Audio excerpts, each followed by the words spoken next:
किसान अंदोलन ਦੇ ਚੱਲਦਿਆਂ ਕਿਤੇ ਨਾ ਕਿਤੇ ਇਹ ਗੱਲ ਵੀ ਸਾਹਮਣੇ ਆ ਰਹੀ ਹੈ ਕਿ ਕਿਸਾਨ ਕਿਸ ਰਾਜਨੀਤਿਕ ਪਾਰਟੀ ਨਾਲ ਸੰਬੰਧ ਰੱਖਦੇ ਹਨ।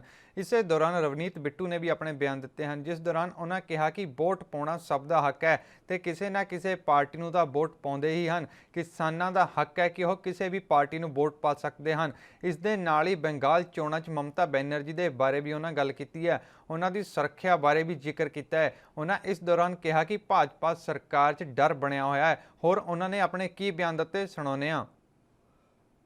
देखो, इसमें अगर कोई भी, चाहे भानु जी हो, चाहे कोई भी किसान लीडर हो, वो वोट तो भाई डालता ही है। और जब वो सरकार के अगेंस्ट लड़ाई लड़ने आया है, सरकार के कोई वहां बीजेपी वाला तो बैठा नहीं होगा, ये तो आप मानेंगे ना। तो दूसरी पार्टियों के लोग होंगे, और वो अगर किसान है, क्या किसान को वोट डालने का हक नहीं है? या किसान को किसी पार्टी से, जब किसी पार्टी में होना, जब किसी पार्टी में शामिल रहना, वो हक नहीं है? यहां 80 साल का बुजुर्ग भी बैठा है जिसने आजादी के बाद हर वोट डाली है।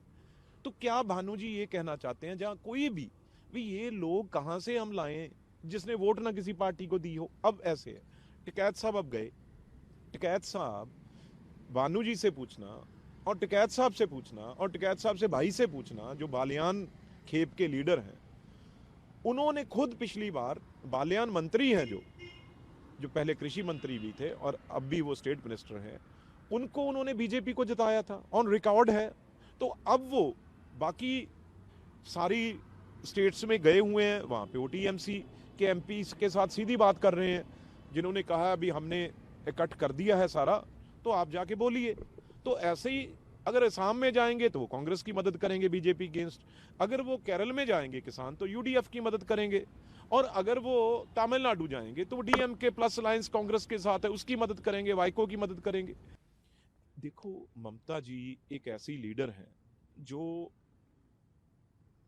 अकेली वेस्ट बंगाल में, और एक छोटी पार्टी, वो पूरा जूझ रही है, लड़ रही है, और उसके खिलाफ सब प्राइम मिनिस्टर साहब, सरकार, ईडी को उसकी सिक्योरिटी में भी सेंध लगा के हमला करने के बाद उनके डायरेक्टर जो सिक्योरिटी हैं वो भी खुद लगा दिए जाते हैं, डीजीपी खुद बदल दिए जाते हैं, उनके बाद हमला होता है।